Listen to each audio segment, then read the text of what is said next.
예, 안녕하십니까. 장기덕입니다. 대한민국이 부강한 나라, 위대한 나라가 되기를 바라는 한 시민입니다.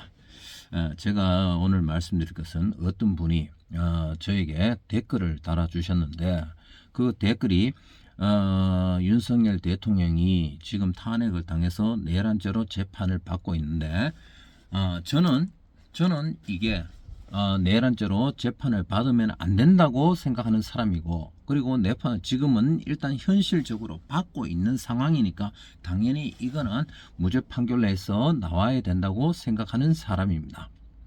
그런데 여기에 댓글을 다셨던 분이 저한테 말씀하셨던 게, 댓글이 내용이 어떠냐, 그러면은 대통령이, 국민의힘이 탄핵을 당하지 않게 꼬투리를 잡히지 말지, 꼬투리를 잡힐 행동을 왜 하느냐, 그러면서 탄핵을 당했는 게 바보 아니냐, 그렇게 말씀하시고, 그리고 국민의힘이나 이쪽에서 적어도 좌파 정권이나 이때 탄핵 발의를 해서 탄핵 발의를 하고 정권에 대해서 꼬투리를 잡지 않았느냐, 그렇게 말씀하시는데, 제가 그 상황을 잠깐 말씀드리면은 일단 그 상황이 다릅니다. 우리나라 지금 노무현, 김대중, 김영삼, 김대중은 좀 오래됐으니까 뺀다고 쳐도요, 우리나라 대통령 때, 역대 대통령 때 탄핵 발의했는, 야당 측에서 탄핵 발의했는 거 보면요, 노무현 정권 때는 5년 동안 4건이었습니다. 5년 동안 4건. 5년 동안 4건이었고요. 이명박 정권 때는 지금 1건. 광우병 파동하고 큰 광화문에서 1년 동안 폭동 시위가, 거의 폭동 시위였죠. 그 정도였는데 탄핵 발의는 1건. 그리고 박근혜 정부 때는 탄핵 발의가 2건. 그 다음에 문재인 정부 때 탄핵 발의가 5년 동안 합쳐서 6건 밖에 없었습니다. 6건. 그런데 윤석열 정부 들어와서는 2년 동안에 탄핵 발의가 30건 있었다. 30건입니다. 30건. 2년 동안 30건이었습니다. 2년 동안 30건의 탄핵 발의가 됐는데, 저는 일단 이게 너무 무리했다고 보고, 이게 말도 안 된다. 다른 정권에서 많이 해봤자 5년에 5번이면 1년에 1건 아니면 2건입니다. 그런데 이거는 2년 만에 30건을 했으니까요. 2년 만에 30건 탄핵 발의를 했는 건 너무하다. 일단 그게 그렇고요. 그리고 탄핵에 대해서 꼬투리를 잡히지 않으면 된다. 물론 그것도 윤석열 대통령이 자기가 재판을 받는 과정에서, 진술하는 과정에서 내가 생각보다 순진했다. 정치가 이렇게 피비린내나 하고 원칙이 안 지켜지는 줄 자기도 몰랐다. 뭐 그런 식으로 말씀을 하셨는데요. 일단 역대 정권에서 탄핵 발의를 했는 게 중에 2년 만에 30건을 이래 했는 거는 전 세계에 기록이 없습니다. 전 세계. 중국도 피의 숙청을 할 때, 시진핑이 숙청을 했잖아요. 숙청을 할 때 아마 이 정도 중요한 고위 공직자들, 예를 들면 지방의 당석이라든지 중앙에 있는 상무위원이라든지 이런 사람들을 한꺼번에 이렇게 2년에 30건 해가지고 모조리 목을 치거나 그러지는 않았을 겁니다.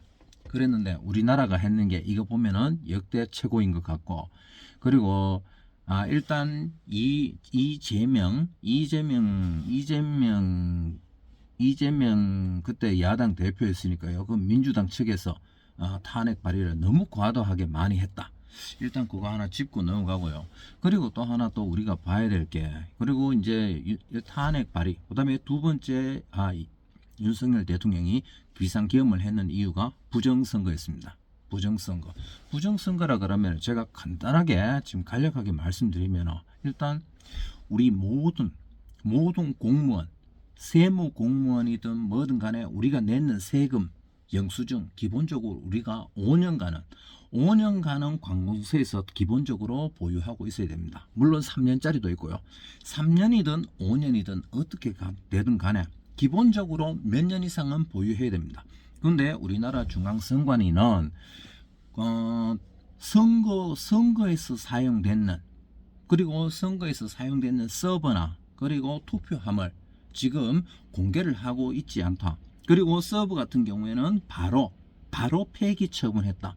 그러면은 공직자들도 공무원 각 부서마다 다 중요한 거는 3년 5년씩 이렇게 증거를 다 보유를 하고 보존을 하는데, 왜 선관위만 서버를 없애버리고 태워버렸느냐. 그렇다면 이게 일단 없어졌잖아요. 없어버리면 50대 50이라고 보고, 그렇다면 이게 증거를 인멸했다고 볼 수도 있고 인멸하지 않았다고 볼 수도 있고, 그렇지 않아요? 그렇다 그러면 50대 50이라 그러면 까야 됩니다.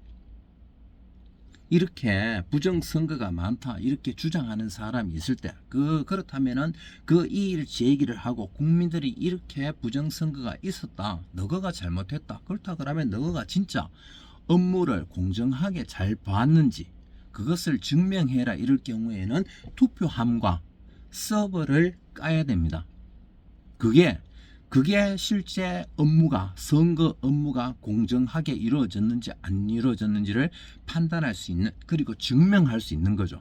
그런데 그걸 안 한다. 그렇다 그러면은 이게 부정선거가 있었다고 해도 할 말이 없는 겁니다. 그게 두 번째입니다.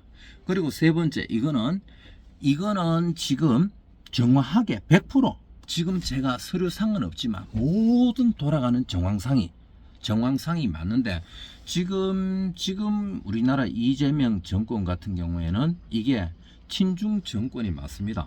친중 정권. 왜 친중 정권이냐?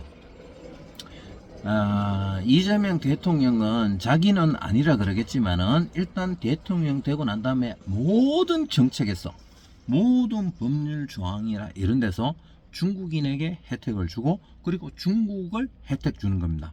중국에 대해서 중국인에 대해서 이번에 쿠팡 사태도 그러고요. 그리고 서해 불법 설치물 그것도 그렇고요. 그것도 잠정 수역에 대해서는 서로 설치물을 설치하지 않는다, 이런 우리의 잠정 서로 계약이 있었는데 그걸 가지고 어겨버리고, 중국이 거기다가 불법 시설이라 그런데 실제로 거기에는 아마 나중에는 거기에 살을 붙이고 피를 붙이고 거기에 콘크리트 공구리를 쳐서 인공섬처럼 만들어서 군사기지로 사용할 겁니다. 그리고 그 군사기지를 하면은 거기에서 우리 한국이나 미국이나 잠수함이든 군함이든 모든 것을 지나가는 것을 다 그거 하고, 그리고 나중에 만약에 그 앞에 서해의 잠정 수역에 중국이 불법 시설물을 설치를 했는데, 그게 나중에 레이더 군사기지가 되겠죠. 미사일 기지가 될 수도 있습니다. 갖다 놓고 몰래 덮어놓으면 모르잖아요. 나중에 우리나라의 군사기지를 향해서 쏘면 어떻게 할 겁니까? 그리고 거기서 더 나가서, 거기서 동쪽으로 서해바다 우리나라 쪽으로 야금야금 조금 더 들어와서 정중앙을 넘어서 우리나라 쪽으로 100km 200km까지 가까이 와서 거기에 미사일 기지를 설치하면 어떻게 할 겁니까?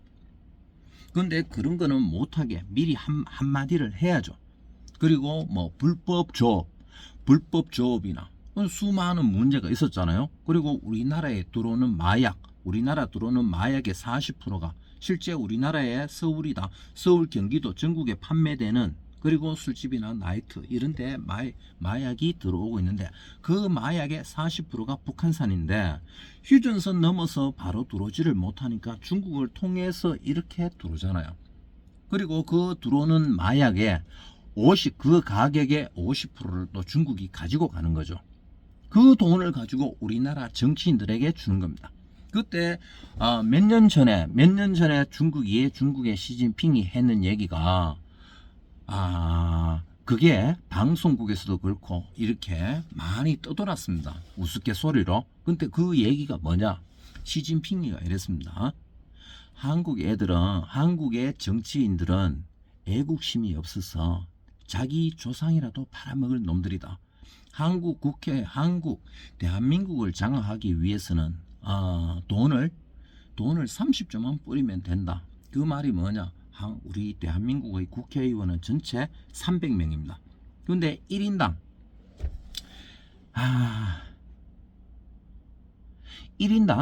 1인당 국회의원에게 1000억씩만 주면은 자기 조상, 자기 부모도 팔아먹고 자기 부모의 그 우대 조상의 무덤까지 파헤쳐서라도 나라를 팔아먹고 조상을 팔아먹고 이러면서 중국에 나라를 갖다 바칠 놈들이다. 그런 인간들이 한국의 국회의원이다. 1인당 1000억이면 10명이면 1조가 되잖아요. 100명이면 10조가 되죠. 300명이면 30조가 되는 겁니다. 돈 30조를 뿌려가지고 우리나라 국회의원 전체를 다 매수할 수 있는 거죠. 지금 국회의원들 보십시오. 지금 국회의원들 보면은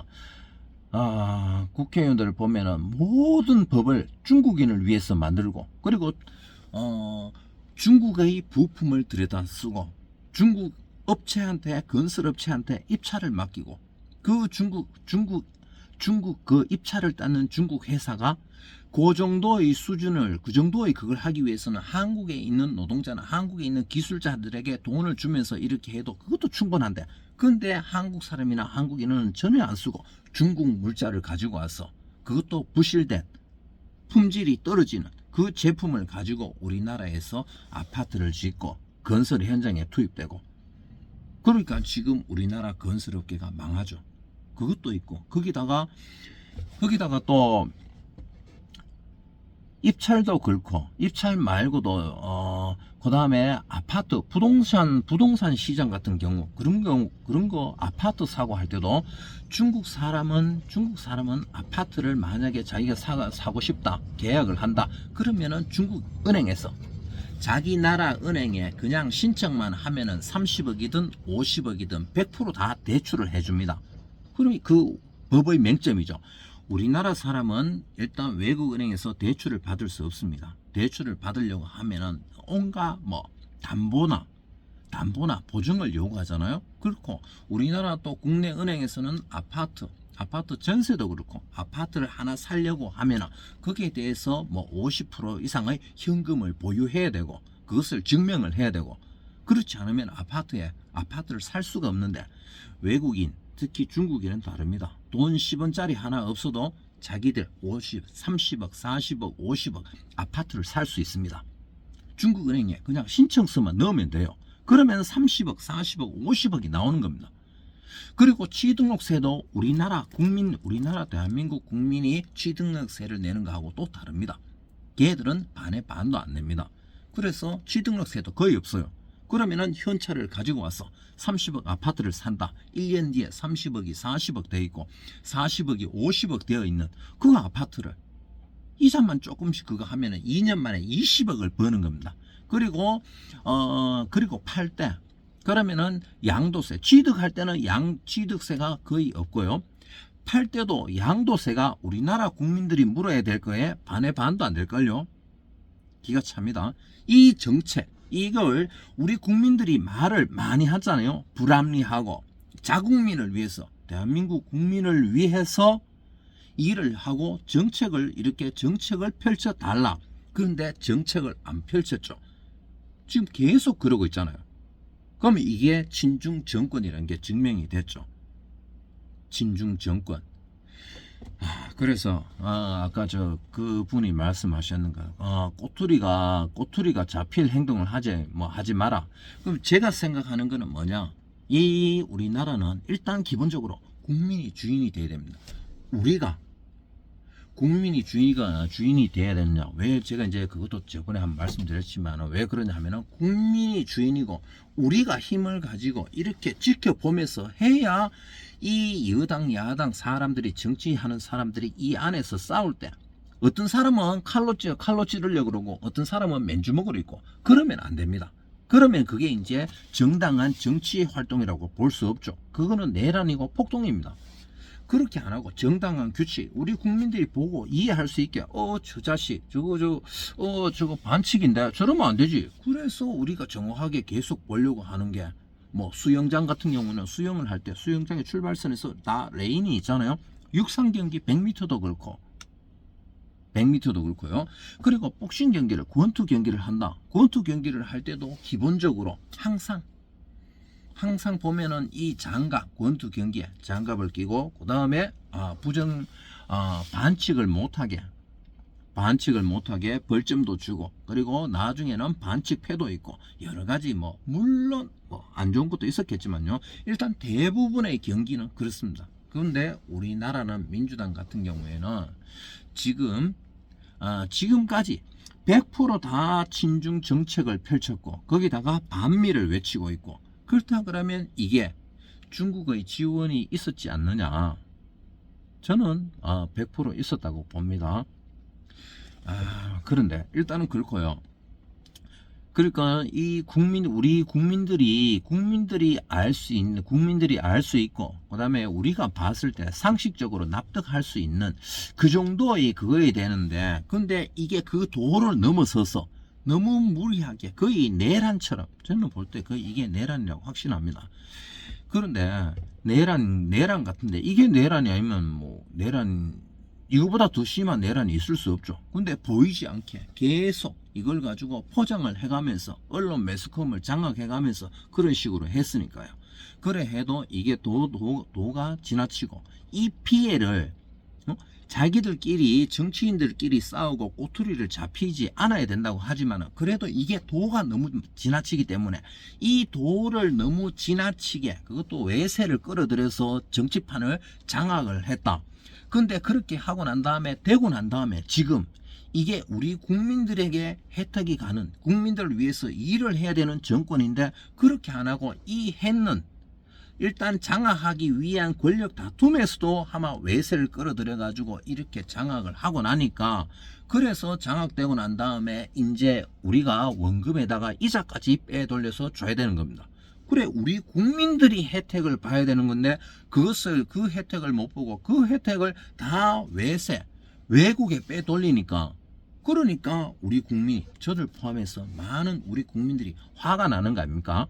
좌파 우파를 떠나서요, 내 돈 피 같은 우리 돈, 이걸 가지고 왜 남한테 주는 겁니까? 그것만 아니라 그러면은, 그래도 우리나라 국민들이, 우리나라 청년들이 일자리가 훨씬 더 많이 생기고, 나라가 조금이라도 나았고, 환율 문제라든지 이 모든 것에서 조금씩 숨통이 트이고, 오히려 이때 외국인 투자도 더 많이 받을 수 있는 이 좋은 기회에, 그런데 우리가 점점점 나락을 가고, 거기다 국방비 빵꾸 났는 거 봤죠? 이거는 거의 군을 해체시키려고, 군인들을 굶어 죽이고, 그리고 군인들이 사용하는 장비에 기름을 대주지 않으면 훈련을 못할 정도로 일부러 그렇게 만들어 버리려고 작정했는 것처럼 그렇게 보인다. 그래서